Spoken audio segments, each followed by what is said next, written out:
Olá pessoal, como vai? Tudo bem com vocês?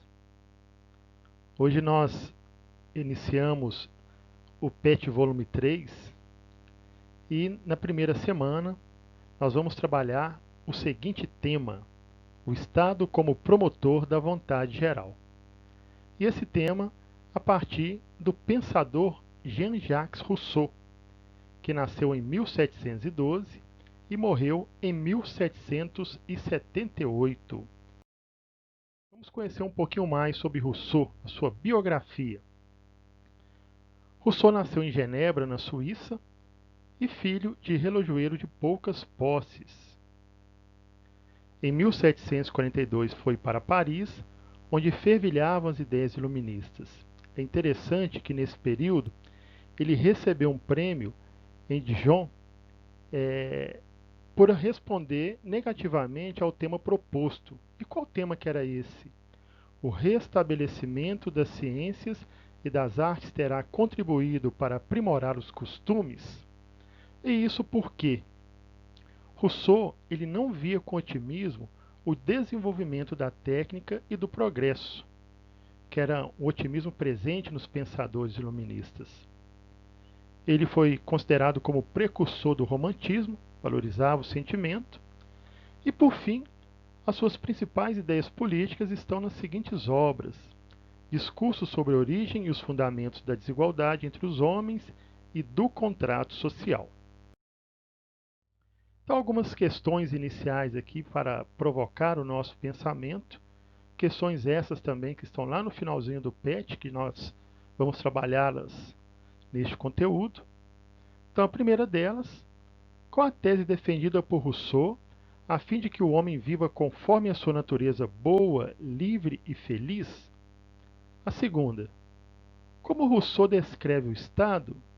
Depois, qual a origem da propriedade privada e quais os seus desdobramentos? E por fim, em nossa sociedade, há características semelhantes às apresentadas por Rousseau? Uma boa questão, uma boa pergunta para contextualizarmos o pensamento do filósofo à nossa atualidade. Então, palavras-chave, lembrando aqui que as palavras-chave elas servem para abrir o nosso entendimento sobre um determinado tema. Então vamos a elas. A primeira delas, Rousseau, estado de natureza, que para falar da questão política em Rousseau não tem como fugir da questão antropológica, né, do estado de natureza. A questão da propriedade privada, como que Rousseau pensa a propriedade privada. O próprio Estado, concepção de Rousseau sobre Estado. E a importantíssima palavra também aqui, ou o importantíssimo termo, vontade geral. Então, como ponto de partida, uma citação do próprio filósofo, ele diz o seguinte: aquele que recusar obedecer à vontade geral, a tanto será constrangido por todo um corpo, o que não significa senão que o forçarão a ser livre, pois é essa a condição que, entregando cada cidadão à pátria, o garante contra qualquer dependência pessoal. Olha que interessante.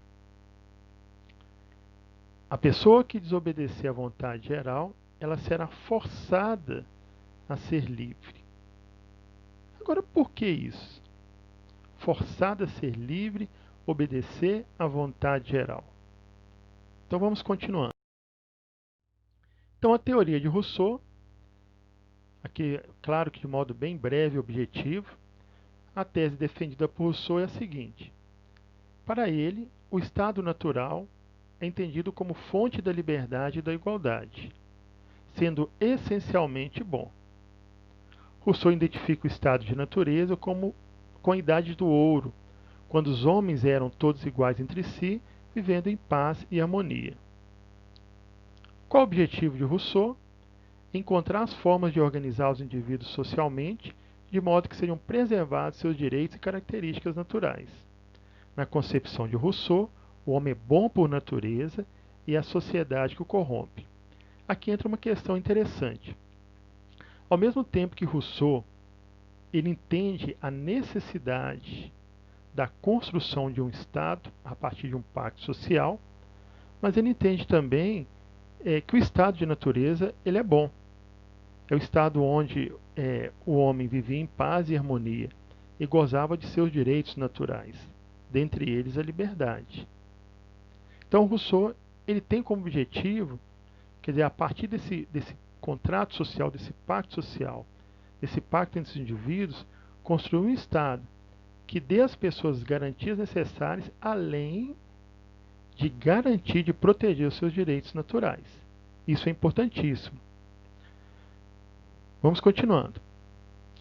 Isso porque, na concepção dele, a sociedade política é a fonte da guerra, pois instaurava a desigualdade entre os homens. E a desigualdade é uma consequência da origem da propriedade privada. Isso aqui é muito sério, né? Rousseau, a gente vai ver um pouquinho mais para frente, como que o Rousseau ele compreende a propriedade privada e o seu. Então é aqui nesse momento que ele vai trazer sua crítica à propriedade privada. Então Rousseau vai dizer que a propriedade privada ela surge a partir do momento que o indivíduo diz, olha, esse terreno é meu. E ele encontra pessoas inocentes e ingênuas a ponto de acreditar que de fato pertencia a ele. Em consequência disso, com a origem da propriedade privada, vai surgir a sociedade civil e, consequentemente, também a acumulação de bens. Quer dizer, na origem da propriedade privada, vai estar surgindo a sociedade civil e a acumulação de bens. E concomitante também a esses surgimentos, surgirão as desigualdades, a escravidão, a ganância, a violência e a civilização. O que nós podemos pensar aqui? Que, tendo como fonte, origem a propriedade privada, a civilização ela surge trazendo em si todas essas características negativas do ser humano. A violência, em função da ganância, a escravidão e as desigualdades. Isso porque nós temos acumulação de bens. Os ricos com muitas coisas e os pobres com nada.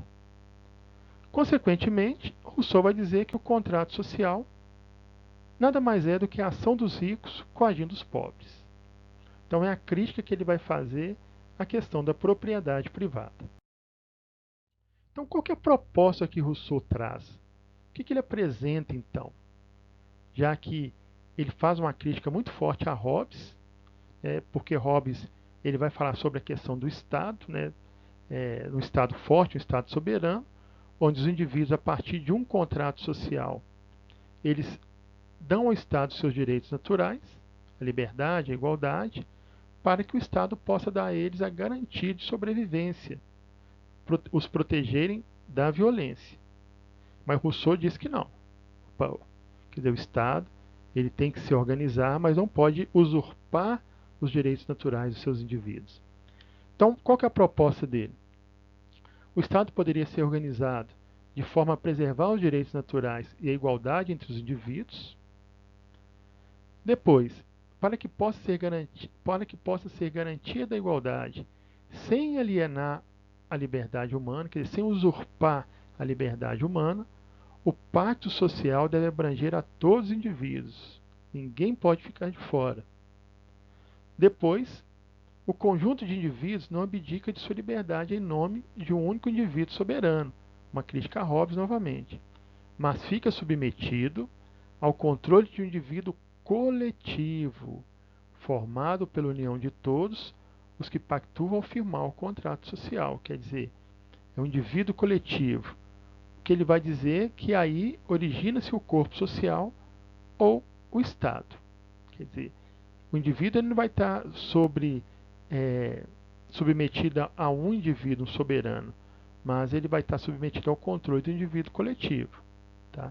Esse indivíduo coletivo, onde ele também faz parte, ele também é um corpo importante nesse corpo social. E por fim, o soberano na concepção de Rousseau é o próprio Estado, enquanto reunião do conjunto de indivíduos e deve ser expressão da vontade geral. Agora nós entramos aqui numa palavra-chave importantíssima em Rousseau. Então vamos entender bem o que significa vontade geral em Rousseau. A vontade geral é resultante das vontades individuais no que diz respeito às questões comuns e coletivas. A soberania é do povo enquanto conjunto dos indivíduos pactuantes. O povo é soberano. No Estado se realiza a igualdade política de cada indivíduo. Quer dizer, cada indivíduo tem as possibilidades de desenvolvimento de modo igualitário e é tratado com igualdade. E por fim, quanto à liberdade, essa se realiza quando o indivíduo obedece às leis criadas por ele mesmo. Olha que interessante aqui na concepção de Rousseau. Quem é livre para Rousseau? É aquela pessoa que age em conformidade à lei, criada por ele também. Aquele que participou na construção das leis e que contribui para que elas sejam eficientes e eficazes, para que elas aconteçam. Então, por fim, aqui para pensarmos juntos, uma outra citação aqui de Rousseau, que ele vai dizer o seguinte: aqui é importante a questão conceitual, né? A diferença entre vontade de todos e a vontade geral. O que ele vai dizer? Há muitas vezes grande diferença entre a vontade de todos e a vontade geral.